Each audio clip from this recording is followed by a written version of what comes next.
Muy buenas tardes, yo soy Héctor Alberto Escobar Gómez, soy egresado de la licenciatura de Historia en UNAM y voy a aplicar para este puesto en Historia de la Moda y Historia del Arte. Me parece algo fantástico, sobre todo la ropa, porque es algo poco estudiado en un sentido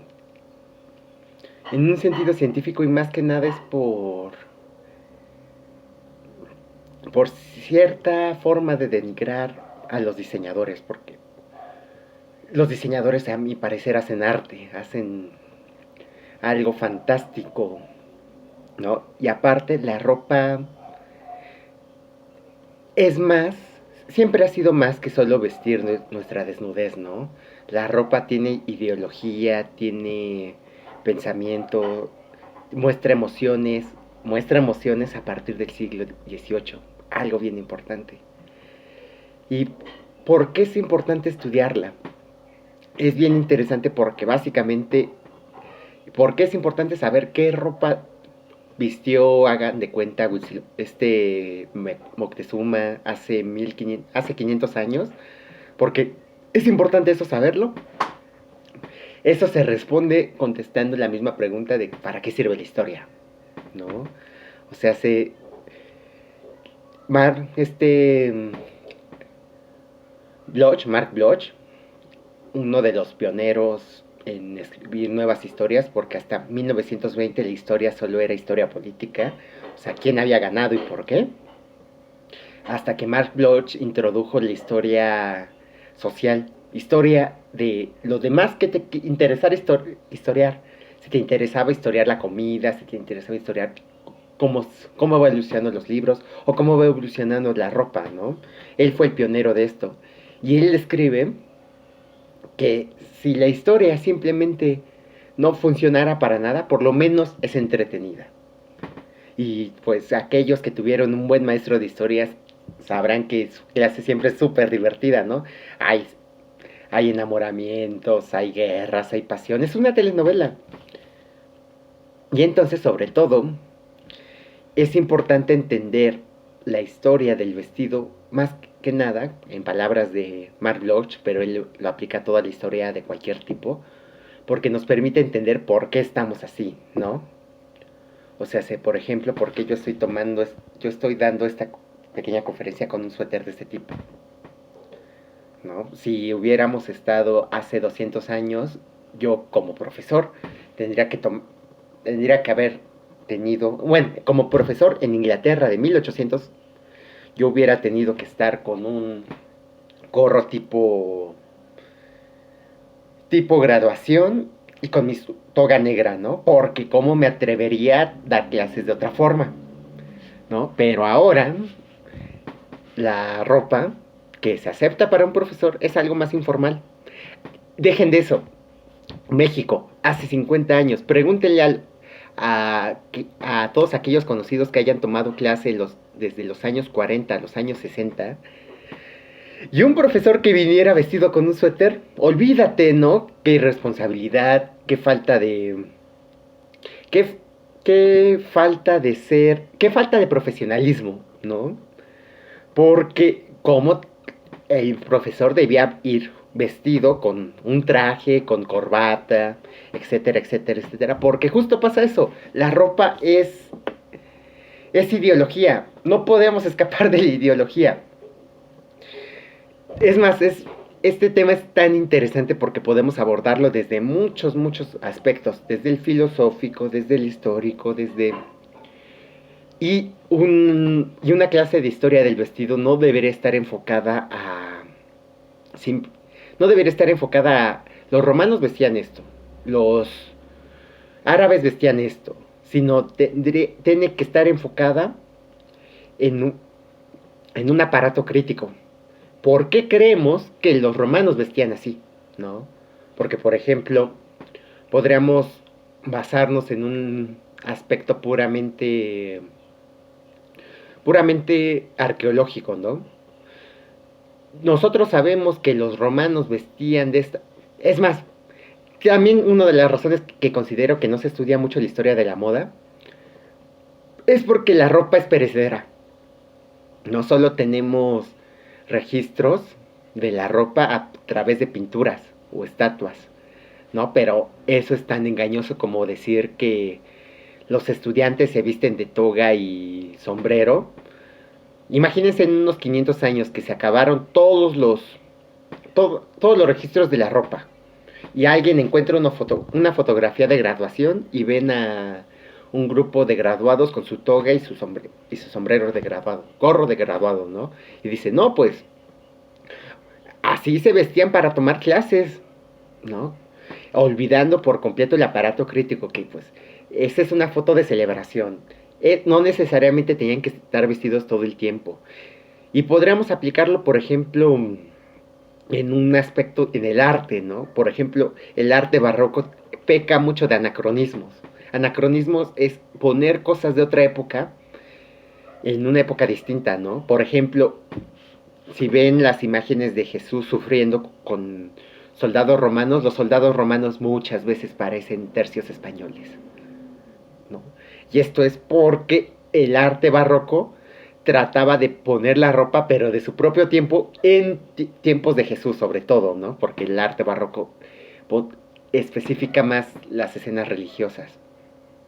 Y eso es algo que aquí con un estudio muy introductorio sobre historia del arte, historia del vestido, nos podría hacer incluso disfrutar más una ida al museo, ¿no? Pero, por eso, porque de esta forma aprendemos, mejoramos y se nos hacen más divertidas las cosas, ¿no? Por eso, porque por ejemplo, ¿han visto la película del Gran Gatsby con Leonardo DiCaprio? A mí me parece una película genial. Y sobre todo por su producción, porque su producción es muy acertada de una forma histórica, ¿no? El Gran Gatsby es un libro de Scott Fitzgerald que trata de demostrar la decaída de los años 30, ¿no? Un momento de gran estupor, de gran glamour, sobre todo en Nueva York de los años 30, ¿no? Y a mí me encanta porque meten muchos anacronismos, pero en la ropa no. Los vestidos son muy acordes a cómo iba vestido la gente en esa época. Aquí les muestro una pequeña foto. Aquí vemos esta es una mujer de los años 30. Y si perdiéramos todos los registros de las fotos de los años 30, podríamos decir, no, pues esta es la forma en la que vestía, ¿no? Y olvidamos que es seguramente una mujer que está vestida para la clase alta, para una fiesta, para un evento de noche, ¿no? En cambio, y es algo bien curioso, porque en la ropa también podemos entender mucho de la mentalidad de la época, porque podemos decir, miren por ejemplo, qué aspectos resaltan en esto. Una falda corta, los zapatos, podemos ver que resalta el pecho, sin mangas, ¿no? En comparación, vean una foto de una mujer en los años 40. Igual ocupa falda, pero está más recatada. ¿Observan? Porque los años 30, si entendemos el contexto de los años 30, es un contexto de fiesta, de auge económico y de liberación sexual. Los años 30 son mucho más permisivos en la sexualidad que los años 40. ¿Y por qué los años 40 son más estirados? Segunda Guerra Mundial, fascismo, ideologías que buscaban controlar los cuerpos, ¿no? Y esto aplica para todo.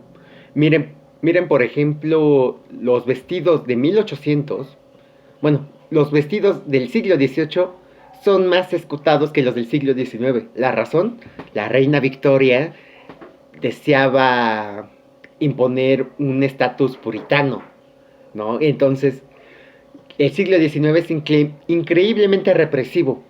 Y eso afecta en todos los aspectos. Y la ropa es uno de los más obvios, ¿no? Entonces, de esta manera podemos entender cómo cambió las ideas en torno a la ropa debido a los pensamientos de la época, ¿no? Lo cual, en términos históricos, es un aspecto muy hegeliano. Hegel considera que toda nuestra realidad es un reflejo de los pensamientos de la época. O sea, si por ejemplo, aplicándolos al vestido, por ejemplo, si estamos en una moral cristiana ultraconservadora, olvídate de vestidos escotados, ¿no? En cambio, por ejemplo, por ejemplo, el siglo XVIII, el rey Sol, Luis XIV, se muestra esplendoroso. La ropa del rey Sol es ropa con bordados de oro, pelucas enormes. Este Luis XIV puso a Francia en el mapa. Si consideramos a Francia la cuna de la moda, es porque Luis XIV fue tan esplendoroso, dio tanta ropa, dio tantas cosas, que se volvió moda, ¿no? Y todos querían ser como los franceses. Ven las pinturas de Nueva España, sobre todo los retratos, y ven un cambio antes del Rey Sol y después del Rey Sol. Antes del Rey Sol tenían una estética diferente, y cuando llega el Rey Sol y a exportar esto, ven las pinturas, ven los retratos de los hombres y mujeres, y cambia por completo su forma de vestir, ¿no? Y esta es una forma, y esto es algo muy somero, ¿no? Lo estoy dando así extras, pero por ejemplo, lo que busco dar en esta clase son los aparatos críticos, los métodos de investigación, para poder hacer una crítica específica al arte de cualquier momento, a la ropa, al arte, porque no basta con saber cómo se vestían hace 50 años. Tenemos que saber por qué se vestían así, para qué se vestían así y cómo nos afecta a nosotros. No. Podrían decirme, ay, pues cómo es que algo que pasé hace 200 años me afecta. Volviendo al ejemplo del Rey Sol. El Rey Sol, en esa época, el esplendor, la riqueza y el glamour lo tenían los hombres. Las mujeres tenían vestidos más sobrios en comparación a los de los hombres. Los hombres vestidos de oro, joyas, o sea, todo esplendor con el hombre, y las mujeres eran más, más sobrias, ¿no? ¿Y qué pasa? Muere el Rey Sol, sube su nieto Luis XV y después su bisnieto Luis XVI. Luis XVI lo arruina de una manera tan espectacular que comienza la Revolución Francesa, ¿no? A mí me encanta. Siempre que pienso en la Revolución Francesa pienso en guillotinados. Y es que sí pasó, ¿no? Y la Revolución Francesa provocó tan mala fama en Francia que ya nadie quería vestirse como los franceses. Y los hombres dejaron de ser un estandarte para la riqueza de la familia, y este pasó a ser terreno de mujeres. Las mujeres ahora iban a representar ahora iban a representar la riqueza familiar. Por eso en el siglo X, ya a principios de 1800, los vestidos de las mujeres comienzan a obtener más colores, comienzan a obtener más joyería. ¿Cómo se llama? La frase, yo tengo una hermana y aparte de mi madre, la frase de, es que ya me puse ese vestido para ese evento y no puedo repetirlo, nace de esta época. En cambio, los hombres o sea, por ejemplo, ese era un problema de hombres, ¿no? En la corte de Luis XIV, los hombres, ¿cómo te atreverías a ir vestido de la misma forma? ¿No? O sea, es algo impensable, es algo mal visto. ¿Para qué? ¿Cómo te atreves? En cambio, pasa la Revolución Francesa. Los franceses tienen tan mala fama en Europa. Y aparte, el inicio del neoclasicismo, que es una contraposición directa al barroco, siendo el barroco algo más sensual, algo más emotivo, emociones. Llega el neoclasicismo, que es algo más sobrio, más controlado. estoico. Entonces los hombres comienzan a tomar esta moral, una moral estoica, una moral de sobriedad. Comienzan a aparecer los primeros trajes, negros obviamente. Y esto es porque tenían que mostrar sobriedad, tranquilidad, estoicismo. Y esto es por el inicio del neoclasicismo, ¿no? En cambio, ven 100 años después con el inicio del romanticismo, los hombres vuelven a poder ocupar colores. El príncipe Jorge III comienza a ocupar trajes, digamos, trajes más cotidianos, ¿no? Dentro de la realeza, pero más cotidianos, y esto se vuelve en moda, se vuelve en furor, todos querían vestirse como el príncipe, ¿no? Y esto es justo por eso, porque la ropa, el arte, todo en general termina siendo un reflejo de su época, ¿no? Y esto funciona como con un ejemplo hegeliano, ¿no? Donde las personas imitan a su mentalidad. Pero incluso podríamos ir más atrás, ¿no? Porque justo una de las otro modo de investigar el pasado histórico es el método ¿cómo se llama? Del materialismo histórico.